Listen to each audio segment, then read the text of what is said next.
What is up, guys? We're here at the University of Miami for this amazing global entertainment and sports plus industry conference in the Nucleus Hub. And I'm excited because I got my friend, I got a special guest over here. We got the man, the legend. We got Lisle Bowen, who's an entrepreneur, producer, and he's a creative strategist. What's up, dude? What's going on, brother? Thank you. Appreciate you guys having me. Of course, man. Of course, dude. It's always a pleasure to have you, man. And we appreciate the support. Always, you sharing Nucleus to other people. Always wanting to be involved and showing up. So thank you for that. Yeah, no, of course. You guys are doing some really cool shit. Thank you, man. Am I allowed to curse on your podcast? Dude, you can say whatever you want. Okay. That's good. That's and this is going on your platform too, so it's yours. Cool. So, dude, talk to me. Tell the audience a little bit more about yourself. Okay. In a little bit more depth, and then what are some of the things that you're doing on today that you have seen have shifted versus what you were doing before? Right. So I am, like you said, I'm a creative strategist and a producer. So I spend a lot of time helping clients build out all of the creative elements of their business, specifically their brand strategy, experiential marketing, partnerships, content creation, that kind of stuff, right? Things that are really going to move the needle creatively. So I've been doing this for too long, over 15 years now, Okay. closer to 20 that I've Wow. been doing this. So, and I've been lucky to do it across the board. I've had clients in almost every industry, right? Everything from Chevron in oil and gas to Tracy McGrady and athletes, entertainers. So I've done it across the board for a very long time now. That's awesome, and it just goes to show, based on the type of individuals, type of businesses, brands that you've worked with your skill sets, the success that you've created for yourself. You mentioned 15, 20 years ago, things were different, right? Yes. Much different. Social media wasn't even social media, right? Nope. You probably even started before social media even came out, right? My first post to promote myself was on MySpace. Look at that. So I don't even know if people know what that is, but yeah, that's how I've been doing it. So were you an early adopter in figuring out how to be able to use MySpace as a business tool? Yeah, I was. MySpace and Facebook. But Facebook at that time, again, was only to people that had, you had to have a college email, right? We're talking about the beginning, the infancy. The beginning. But I did realize at an early stage that this could be used to reach a large amount of people, but also bring eyeballs to what you're doing from people that you wouldn't normally be able to connect with. So I started using it early on. And how was that? How was it early on when you had the MySpaces of the world and Facebook at its infancy? Did it really move the way you thought it did, or is it just more like, I know I have to start planting seeds here because I see the future where it's going, and I know this is going to be something? Yeah, I think it was easier for sure, right? It wasn't as in depth now. You didn't care about analytics. You didn't care about how the content looked. You really couldn't even really. I mean, now you take a picture, you could post it. Back then, you couldn't take a picture on your phone and just post it, right? You had to actually download it to your computer. So it was. You didn't go through all of that. Like, you didn't care about your content. You kind of just went, right? Yeah. It was just posting what I'm doing, where I'm going to be at, what I'm working on, and you're getting the support of people. So sometimes I think that maybe we overcomplicate things too much. Right now, it's posting, what time you post and what you're posting and how it looks, and it does matter. Don't get me wrong, it definitely matters now. But back then, back in the day, that it didn't matter then. You could just put things up and get the engagement that you wanted. Yeah, it's true, and it's like, where you see social media on today, how it's evolved, how it's become what it used to be, a want that everybody wanted and did it for fun, or kind of said like, oh cool, I'm getting some interactions and I'm getting some people interested in me and what I'm doing. Now it's like, you need it. Yeah. Like, you really need it. Yeah. And you're playing in that world obviously currently. What are some of the things that you like right now that's working for you on social, and what are some of the things that you don't like?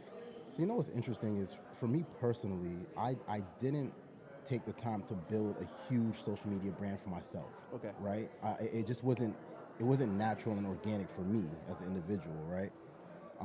And I just had a conversation yesterday with a close friend of mine, because I told him that I need to start using my socials a lot more, because what's happening is that, not to sound like an asshole, but there are people that I feel are less talented that are getting opportunities just because they're the loudest people on social media. but that also shows the power of socials, right? If you are going to be the person that's constantly putting up content, and you have these pictures and these videos and everything's engaging, and you're shaking and moving on socials, you're going to get the attention you want to drive Totally. business for yourself, right? I myself, my business is called Arcane Creative, and I always like the word arcane because it's by definition it's to be mysterious, to only be known by who needs to know you.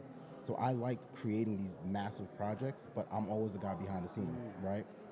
So I didn't feel the need to be on socials because that's just, this person might not know me, but the stakeholders knew who I was. So it's more paving the way for your clients and personalities Exactly. for them to be on the socials. And Right. so you had to understand it, but it wasn't for you, it was more Correct. for them. Exactly. And it's something you touched upon, which it makes sense, is that you do get a lot of people who might not be the most talented, but they're having the most noise, and their voice is the ones getting the biggest reach. Yes. Not necessarily does that mean that's always a good thing, right? Based on what you're trying to influence people with. Right. But it's funny because I remember, especially having worked with a lot of, coming from the health and fitness world, having a marketing agency, doing coaching and teaching other individuals how to scale their social medias. Right.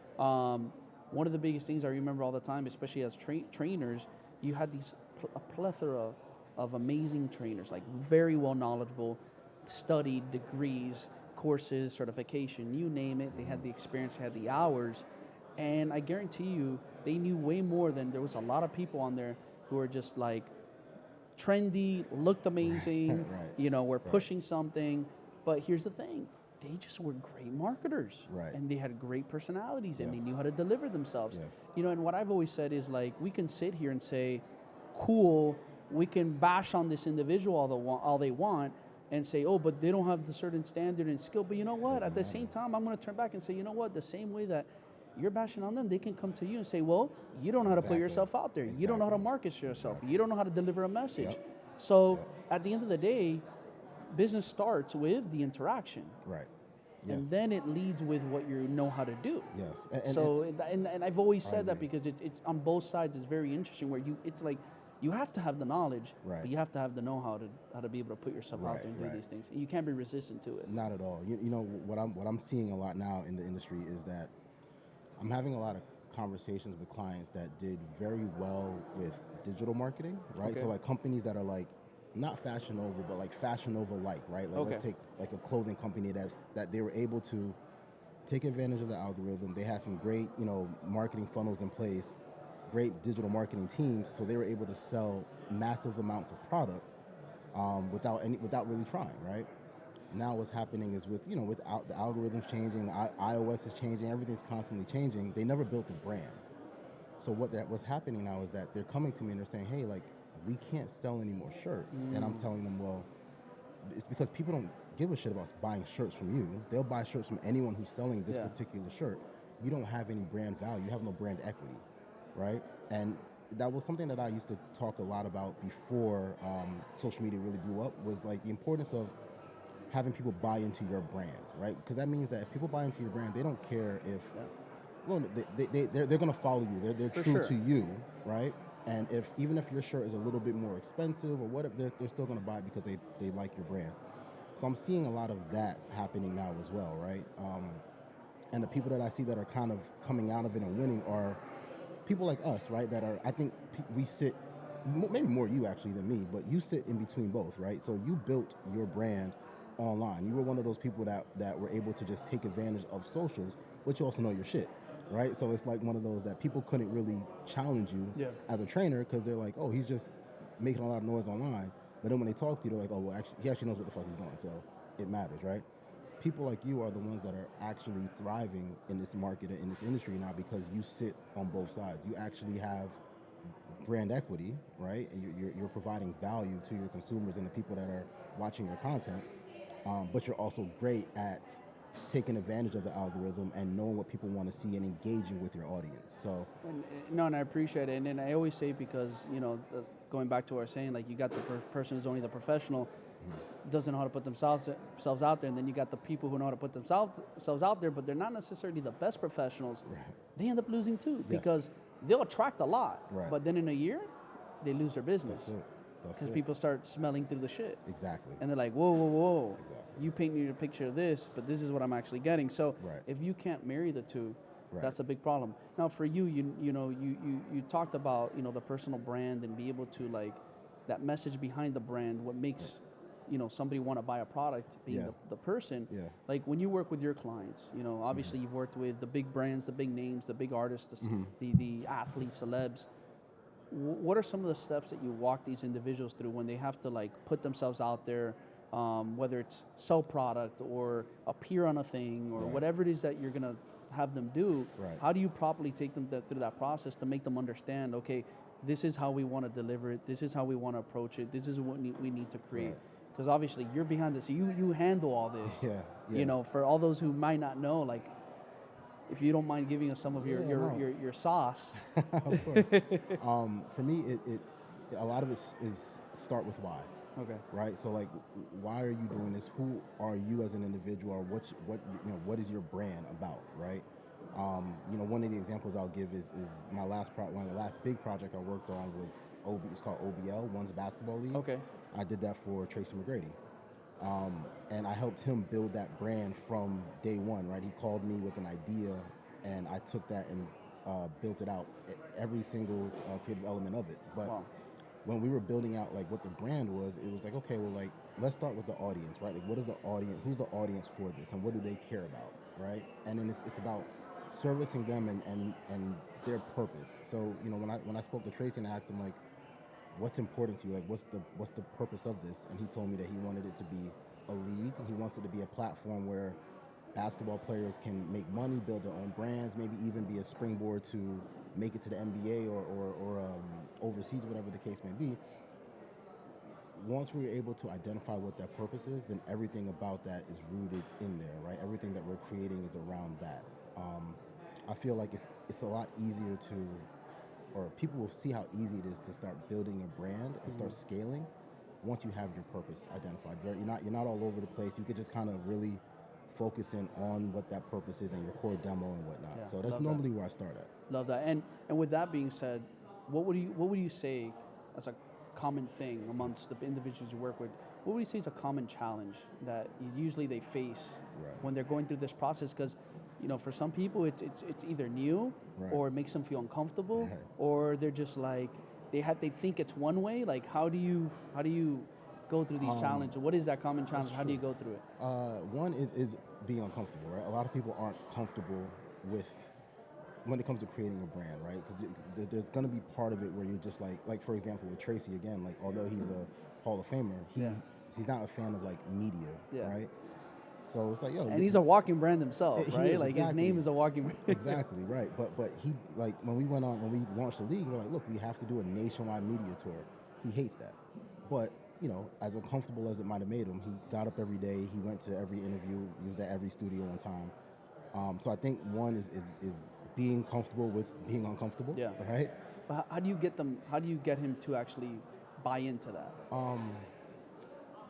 Part of it is just individual. You have to just want it, right? Like if you come to me and you want to create a brand or you want to create, like you just have to want this, For sure. right? And this is just what you have to do. Like if it was easy, it's one of those like if it was easy, everyone would do it kind of things. Like if you're going to build out a brand that's going to be meaningful, you just have to be willing to put in the work, put in the hours, and just be uncomfortable a little bit, right? It's not going to be a fun process the entire time. So I think that's one of the keys to just getting over the hump. Love that. And what was the next? I know you mentioned uncomfortable, and then I knew you were going to jump into another one. There was another one. I lost my train of thought on that, but because the original question was like, what are the common challenges you see amongst the individuals you work with? The other is the why, right? Like because naturally we think of money, right? We think of like, oh, I'm gonna create this phone, or I'm gonna create this product, and I'm gonna sell this product, whatever. I'm gonna make a lot of money from it. Money's a byproduct of what you're doing, right? If you're successful at it, you'll make money of it. So it can't be the focus, right?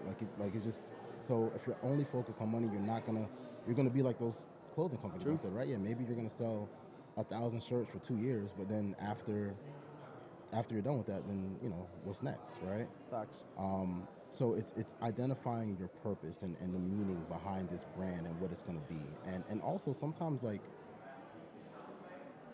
So I was taught that you kind of allow your audience to define your brand, right? Like once you put yourself out there, your audience is going to let you know how they view you, how they see you. So Totally. you might put yourself out there one way, they might take it another way, right? And you have to be able to adjust and adapt to whatever that is. And if it's not something, if something you don't like, then it lets you know, okay, well, I need to make a change. I've always said the people on the internet dictate where things go. Yeah, yeah. Right? Yep. And I love that you bring that up because the pivoting factor is so huge. Like, Yes. you have to receive feedback, Yes. take the feedback, and pivot, because sometimes we think we know, Right. but in reality, we're receiving what we should know to put out there. Exactly. And then that's Right. kind of like, And we fight it too. Like Yes. sometimes people receive it and they're like, no, like they go against it. they're telling you what you want, And they're what they telling- want. They're telling you what they exactly want. what- the audience will always let Create you know. it. That's it. That's it. Just listen to the audience. Yeah. And if it's not what you want to do as an individual, then there's a happy medium. Like there's a way of meeting the audience where they're at while also maybe keeping the integrity of whatever it is you're trying to For sure, create. for Right. sure. But it can't be you just going against what they're telling you. 100%. So two things, Lyle. When it's figuring out and discovering that why, do you have a process? Do you have like a strategy? Do you have some assignment that they walk through to figure out that why? To be able to understand, okay, this is now my purpose, where I need to go. And then number two, do you have a way for people to start getting feedback from their audience early on, so that way they can make those pivots pretty quickly? So my process is, it's not some profound process, right? I'm a simple guy. It's conversation, man. Like I'm gonna sit down and I really want to have an in-depth conversation with you. Just like this. Just like this. Document it. That's it. Like, Yeah. Let's Then talk. you extract. Exactly. Right. I'm gonna ask a series of questions. I want to understand, you as an individual and why you want to do this and the story, right? Because I also think storytelling is a huge part of developing a brand. And also helps with like little key elements of how you do it, right? So in terms of my process, that's just it's I know, and it sounds so simple and it's such an easy answer, but a lot of people, they don't listen, right? Like they think they do, but they don't. So if you sit down and have a meaningful conversation with somebody, most of the times you can understand or you can find or dig out their why. Love that. So it's just let them talk, let them ramble, and you're just dissecting, and like later you're like, hey, I brought this out, I brought this out, and they're like, oh, wait, and then you Right. can piece it together. And there's an entire in that discovery we can start piecing together like your purpose. And sometimes it's even, like right now I'm working with it's someone, a close friend of mine, and they are trying to start up a permanent makeup business. Okay. And I've when I first was helping her with it, I was looking at the market and I was doing some research, and I said, everyone looks the same, or everyone on social, they're promoting the products the same way that's in your space. I proposed to her this other out of the box way to approach it, and she didn't like it at first, right? And I was like, I know you're not gonna like this because I could tell, but circle back 6 months later and she's like, hey, remember that strategy you pitched to me the other day? Like, because what's happening is she's just getting lost in the noise. Everyone looks the same. So it's like, people don't even listen to themselves sometimes, right? Like sometimes they don't even know Their own intuition. Exactly. Yeah. So, Powerful. And I gotta ask, is there any tools right now that you're using, AI tools, that are helping you? I just want to just asking because I know we're in the AI world, yeah, right? yeah. Like, I so love just AI. wondering if you're using any AI right now Yes. to help you with your strategies, your client implementation. For sure. ChatGPT, obviously, right? That's a go-to when it comes to like just punching up copy. Okay. So I can be a good writer when I really focused on it, but I find that I use AI as something to like help amplify what I do, right? I don't use it as the base, right? So I'll feed it some copy that I'll come up with, and I just kind of brain dump, and then it'll give it back to me in this, in its form, and then I'll take it from there and adjust the tone and make it, to me that's a more efficient and effective way for me to work. Totally. So I use ChatGPT a lot for that. I use Claude AI, which is similar to ChatGPT. Okay. The difference is that you could feed it documents. So like, for example, I just actually had a contract that I had to do, and they gave me this long-ass contract, and I didn't have time to really like, you get it over to legal, they're gonna go, so I just uploaded it. I asked it to go through it as me and tell me some of the things that weren't in my favor, and it found everything, and we negotiated, and it got, so Claude AI, I'm a big fan of, and then Midjourney, because I'm a big believer in visuals. Everything. I won't pitch anything. It's pretty bad now, but I won't pitch anything if I don't have visuals to support it. Yeah. I think that's really important. So And I like that because it's like some people dissect things better in one way than Right, the other, and exactly. you're giving them an option. and not only that, but like if I'm pitching a concept to you, or let's say a group of people, right? If there's 5 people in a room, it's 5 different pictures, right? Everyone's picturing it differently. True. If I can give us all just a common ground to go off of, and if your imagination runs wild from there, that's fine. But if I can at least give you this visual, and people get excited with visuals, like if I'm talking to you about something and I'm just, we're just having this conversation, yeah, you might get excited by it, but if I put a really amazing deck or a really amazing video or teaser in front of you, you're like, oh shit, right? Like, I mean, look at Hollywood, right? Like, Oh, yeah. they talk about movies that are coming out, but people don't get excited about them until you see the teasers, you see the trailers, right? And that's why they invest so much money into those Totally. things, right? So I use Midjourney for that, and that's really it for AI. I know AI. I know there's a ton of other, like 11 Labs for sounds sure. and stuff like that. I haven't jumped fully into it because what I do feel is that AI is missing that creative element, right? So like if a client came to me and asked me to do X, Y, and Z, if I were to lean on AI to help put out the creative elements of it, like what the strategy is going to be, I found that it's not there yet, right? I think that my job is still safe for a few more years as far as strategy goes. Totally, and I appreciate you sharing those tools Yeah. with everybody. Just because at the end of the day, it's learning how to be able to use the tool to serve you, Right. not you serving the tool. Exactly. And all great, amazing ways, and also as well, you're pivoting. Right, you're pivoting. Yeah. You're seeing that if I don't use these tools same way, if I didn't get on social, if I don't share the information with social media, how to use it, scale it, whatever, for my clients, Right. I'm gonna fall behind. Do So. do you use any? Have you found any? So obviously, you got ChatGPT. I think Yeah. most people use ChatGPT. I know there's Fireflies. I like Fireflies. There's which is like you can embed it to like your Zoom or your Google Meet. Okay. And what it does is it'll record your conversation, Right. and then it'll take your whole entire convo and it can turn it into notes. Oh, And then you can okay. actually take that and feed it to ChatGPT as well. So Right, that right. way you're not like, oh my God, that 1 hour conversation. So you know what? Maybe when you do your discovery of your why, Yeah, with that's your good. with your clients, maybe you could just pop that up, Fireflies, There you go. gets it all, and then you say organize it And for it you. transcribes everything for It you. literally transcribes exactly. That's And Firefly? Firefly, yeah. Okay. I can send you the link. Yeah, I'll send you yeah. the link. And it's really cool because what you start learning is actually, what I started learning was when you have AI that you can do the audio. Yeah. If you actually start categorizing when you're speaking or saying like, all right, step 1 in today's conversation, we're gonna go over boom, boom, boom, boom, boom. Right. And then when you're done with that person, you are aware of, you're like, all right, step 2 of our conversation, we're gonna, because what it does is when the AI will organize it, and then when later you put it into ChatGPT, you say, grab step 1, grab step. So Right, instead of you having to right. now, you tell the AI, take all this random stuff, Right. you break It's it up all for right me however there. you want. Yeah. No, you can already now grab what you broke up yourself, give it to it, and it'll break it up much Right, clearer right, for right. you. So It's good those to are know. little things that I've learned, Good to from know. others, Right. how to be able to start properly like utilizing AI tools Yeah, and stuff like yeah. that when it comes to the kind of stuff. Midjourney, I like Midjourney too. I've played I with love Midjourney Midjourney. a lot. Midjourney, man. So I could be on Midjourney forever, just because, like I said, I'm such a visual person. Yeah. And it just allows you to just punch up whatever you're working on. Totally. Tango's another really good one. Tango AI. Tango? It's great. So if you have to build like SOPs, like systems Yeah. ops, Yep. literally it'll act like it'll literally watch what you're doing, Okay. like screen share, Okay. and you'll screen share with the AI. You go through your steps like normal, like if you're running through your own tasks day to day, but you want to document that. Right. What it'll do is it'll literally, as you're doing that, it'll take later on screenshots, and Okay. it labels everything with like square step 1, click here first, Oh, then shit. step 2. That's Dude, cool. it's insane. Tango? Tango AI. Wow, Yeah. So wow. if you need to give that to a team member, Yeah, it already tells it's them just right how there. to do everything that you. I'm telling you, man. It's Like wild. there are so many. There's like AI is such a.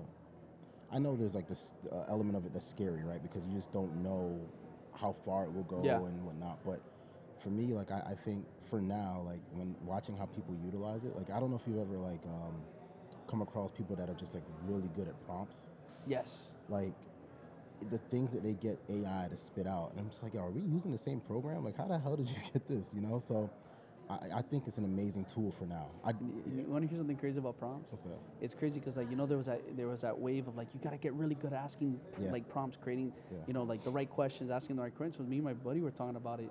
Well, you can actually tell ChatGPT, what question should I be asking you? Yeah. What is the best way should I talk to you? And you create the prompt for me. I know. And it's crazy. It's like, and now you can you can start creating prompts for. I use ChatGPT now sometimes to create prompts for Midjourney. Yeah. Especially because like Midjourney can be so like technical with, for sure. with like if you're talking about what type of camera lens you want it to look like. The style, the feel, exactly. the vibe. I want to use this filter on this camera lens. Like exactly. It's crazy. Right. So like if you don't know the technical stuff like that, like you should still get a good image, but when you know that stuff, it's like, and I have decks that I've created that are all Midjourney images, and people can't tell. Right? Yeah. Like the realism is insane. And think about it, for somebody new starting a business too, like it can do your contracts, and it might not be the most prolific contract, but you have a standard good contract that you're protected. You can make, you can build disclaimers. You can build SOPs. You can build charts. Exactly. You can just start having a foundation. You get started, and that's the hardest thing for people literally to start, is. right? It So literally like is. with AI, it can get you started, and that's important. I love that. And Lyle, as we start wrapping up, I got to ask you, in your whole 15 or 20 years in your career, obviously if you can share names, if you can, it's all cool, but what was like the most wildest, like craziest, wildest experience you had with a client of yours in the industry that you're in? That's tough. That's a tough one. I have a really good story I can tell you off camera. Okay. A lot of my stories, because I come from nightlife. Okay. I built a lot of my relationships at that time, right? That's when I had access to athletes and entertainers, and I was lucky enough to just be able to get cool with people then. But the stories that come out of that are fun and interesting. But I could write a good book. Let's go. So we gotta wait for Lyle's book to come out. He's putting a plug for the book he hasn't written yet. Yeah, I'm not gonna write the book. He's like, never mind. Yeah, I'm not gonna write the book, but I could. But you could. Yeah. You could in your head. In my head, yeah. With ChatGPT. Midjourney images. There we go. Yeah, Done. Yeah. No, I love it. I appreciate it, man. Thanks for having me on. Of course, man. Of course. And just to leave off with the audience, tell them where they can connect with you. How can they reach out to you? Who knows? There might be a client out there. Of course. So my company is called Arcane Creative. The website is arcanecreatives.com. So you can go on there, check out my work, reach out to me there. My social, my Instagram is Bowen_767. And LinkedIn, Lisle Bowen, LISLEBOWEN. Love it. And just because I got to ask, brother, coming in here today, obviously you've been a big supporter. You've come to our spaces. You've come to our events. Yes. You've supported so much, which we appreciate it. But being here today at the Global Entertainment and Sports Industry Conference at UM in this Nucleus Hub setup, what was your first impression walking in here? I love it. I love what you guys are doing, right? Because I've been in so many studios and content spaces before.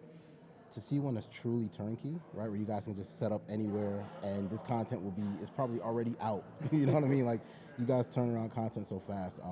I love what you're doing. I love your purpose and everything that you guys have been working on. So to see the growth, to know that you guys, Dan was just telling me that you have a lot of big things coming up. A lot of locations, a lot of cities. Some partnerships. Some things we've shared, some things we haven't shared yet, but it's a surprise. Yeah. I love that, though. So for me, I think this is great. And also, just a good product, man. Like, good product, good people. I can support that. Thank you, man. I appreciate it. Hey, much love, man. I got it. Thank you. I appreciate you, brother, man. Till next time. Of course.